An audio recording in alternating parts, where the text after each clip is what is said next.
A lot of you might not know who we are. I'm Max from Canada. I'm Suchi from Thailand. We live in Thailand countryside together. We got married last year, 2022. We have 12 dogs. Yes.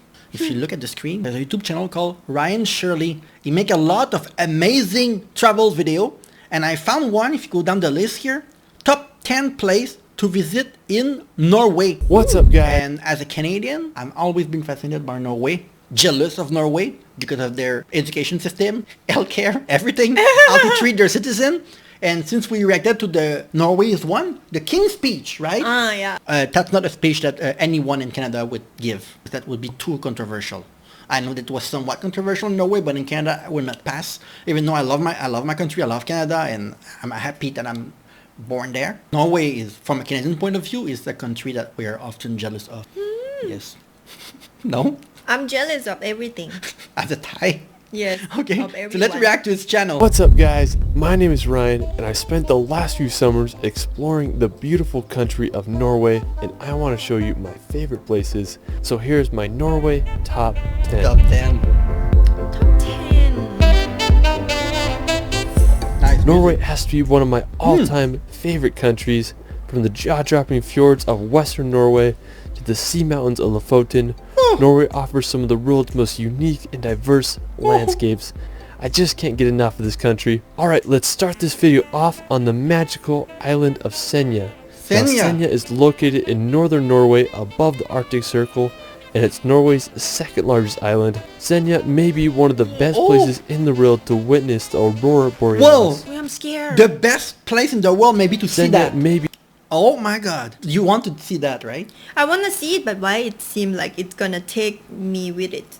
You're gonna one take of you the with best it? places in Like the a world black to hole? witness Yeah. the aurora borealis. To get there, I flew to Tromsø and rented a car and made the 3-hour drive. The reason I wanted to go to I flew Wait. to Tromsø Here. Okay, it's on the north west. Oh, it's very far up. 3-hour drive. The reason I wanted to go to Senja was because I wanted to hike to Segla. Anyways, I drove to this town called Fjordard and I got to the base of the hike. It was a surprisingly difficult hike, but eventually I made it to the top and I was just baffled by the view.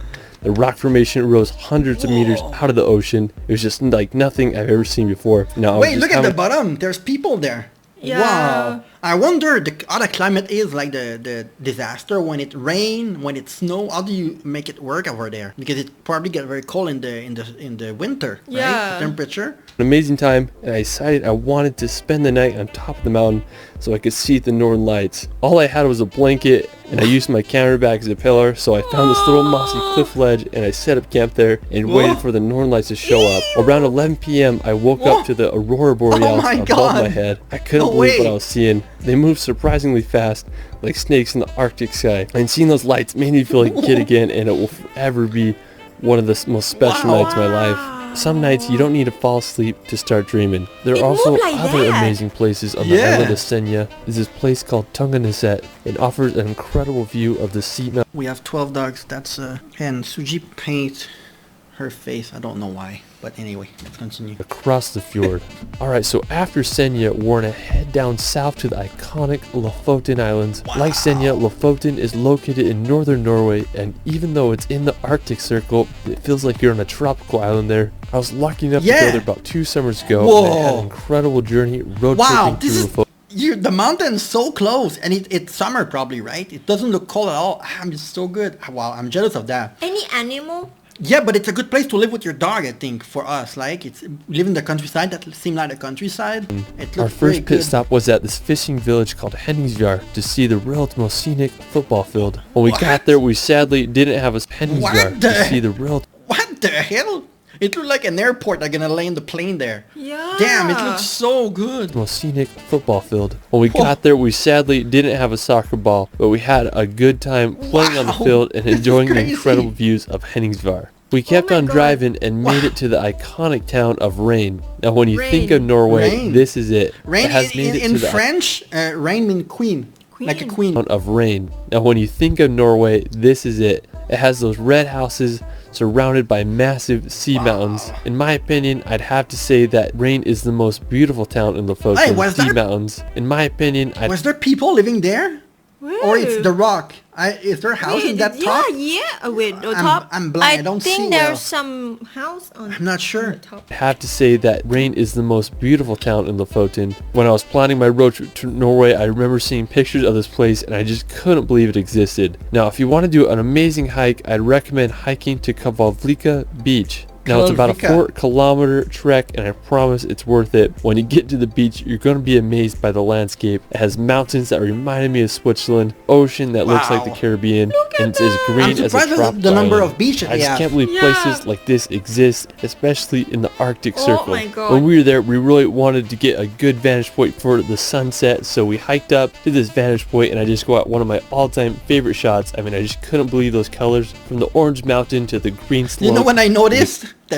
He's almost alone in the video. Yes. There's not a lot of people that live there, I guess. Or are they? Now look at the beach and everything is Crystal so... blue sea. I can't think of a better place to watch the midnight sun. After Lofoten, we're gonna head to Saltstraumen to witness one of the world's largest whirlpools. So over 110 billion gallons of water pass through this 3 kilometers straight every 6 hours, making for one of the strongest currents in the world. Now, water speeds can reach over 37 kilometers. One of the coolest features of Saltstraumen is the whirlpools that the changing tides make. Now, while they aren't the whirlpools you'd imagine in movies like Pirates of the Caribbean, these whirlpools can get over 33 feet in diameter with a depth of over 16 feet. You can take a boat ride through the current, or you can witness the whirlpools from the bridge above. As for me, I'm going to stay as far away from that water as possible. Please. After the whirlpools, we're going to take a drive to one of Norway's most famous routes, the Atlantic Ocean Road. This 8.3 kilometer road runs across an archipelago of islands as it connects the islands of Averroy to the Romsdal Peninsula. Oh my God!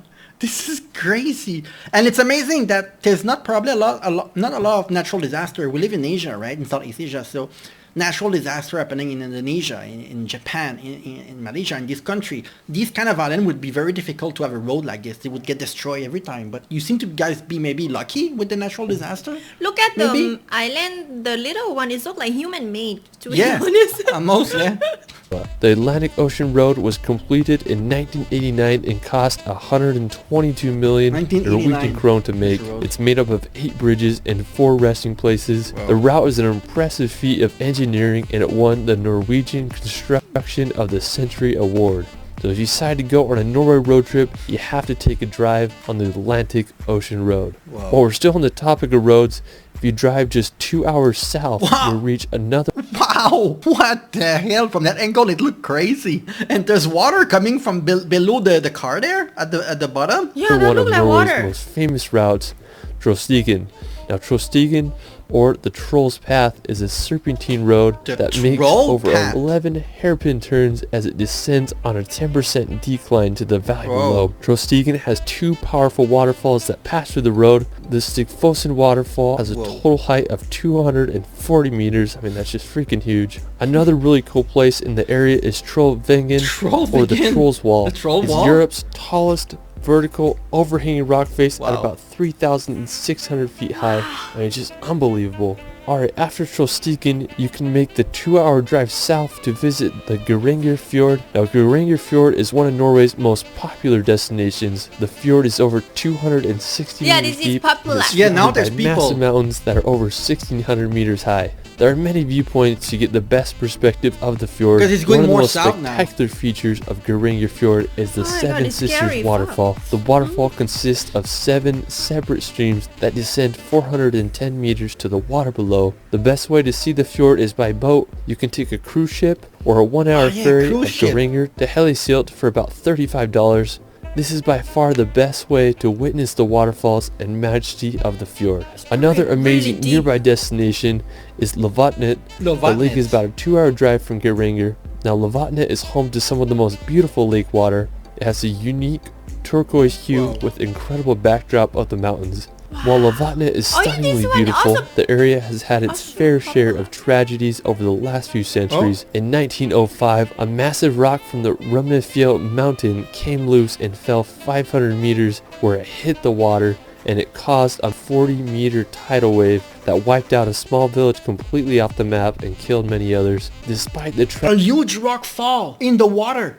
And it creates some kind of wave and it kills a lot of people. Yeah, go like 500 kilometers. I That's don't- crazy. Tragic history, Lovatnet is a place you gotta visit. It's hard to beat the beauty of this Norwegian lake. After Lovatnet, we're going to head to the iconic Trolltunga. Now, Trolltunga is possibly the What most is this- famous rock. Going to what head does to the troll iconic mean? Because Trolltunga. my version of troll is like those little gnome, those big troll. You know, in the mythology, you don't know troll? No. No, the troll? Oh. It reminds me, it's all named troll. Oh. See, this is from the movie or something? Oh, I really don't know. Yeah, it's those kind of creature. Now, Those kind are all Trolltunga called is troll possibly something the now. most famous rock formation in Norway, as it shoots over 2,000 feet from the lake below. Trolltunga is definitely one of the hardest hikes you'll ever do. It's a 28-kilometer round-trip trek that takes anywhere from 8 to 12 hours to do, so make sure you give yourself plenty of time. 8 to You can 12 start hours. the hike Damn. at the main trailhead and hike Not in sure if I 14 can do kilometers that. in Ah, you to can. reach the famous I Troll- think I'm probably gonna not be able to breathe. Oh, come on. Suji is in top shape. She's Thai. She's used to tough conditions. She can do My it. lung is small. Yeah, sure. Suji is very athletic.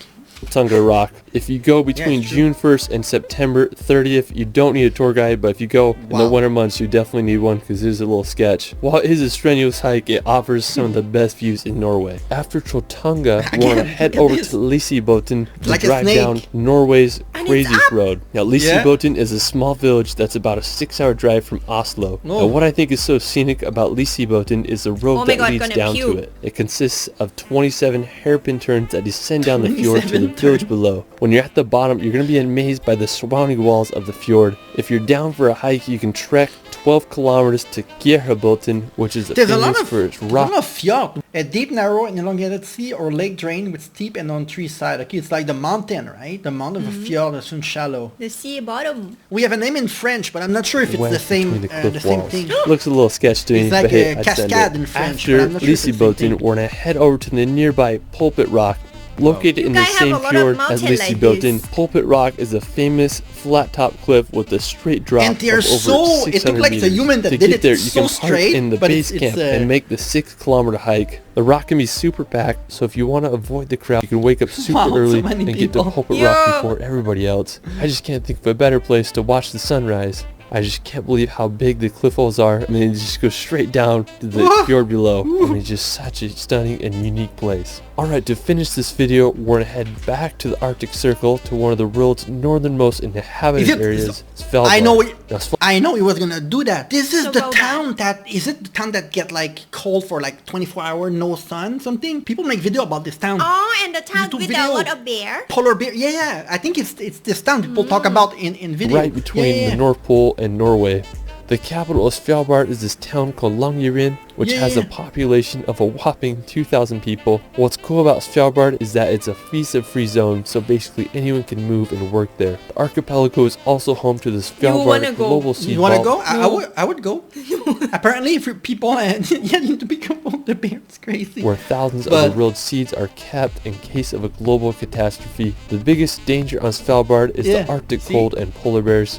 In some places, you're required to bring a gun to protect yourselves against them. One of the most interesting places on Svalbard is the Russian settlement of Barentsburg. Barentsburg Heard of started this as too. a Dutch mining town in the 1920s, but is sold to They the have a Soviet picture of Union in Lenin, I think? 1932. Now the settlement has a statue or population of something? over 400 people, mainly from Is it this Russia one? and Ukraine. I hear it reminds people of North Korea because it's just See, such a this just strange no, I and don't unique remember place. who But it that is. is it for my Norway top 10. There's so many Well- places I wish I could have included in this video, so I'll Wow, have to make a dizzy. part 2. Norway is such a stunning country. Wow, top 10, but I feel like he went through like 50 different things. Oh, yeah, true. In the description below, you can find me on TikTok. Yeah, and go follow him everywhere. Oh, yeah, TikTok too. I'm on TikTok every day. What do you think? You want to go to Norway? Of course, Norway is also really popular destination for people to go travel. But have heard about that. In order to go there, you need to have maybe at least 2 million, 2 million baht. Oh, you mean to get a visa from Thailand? No, yeah, no. it's difficult. To travel for hotel and everything, and then Oh. they also need to check Oh, you, come right? on, that's 70,000 USD. Thing I like think that. You're going crazy. No, but it's difficult for Thailand to get visa like for a Shenzhen visa or whatever to go to Europe. Not that Yeah. easy. I think you're Yeah. not gonna come back. Yeah. What can I do there if I don't come back?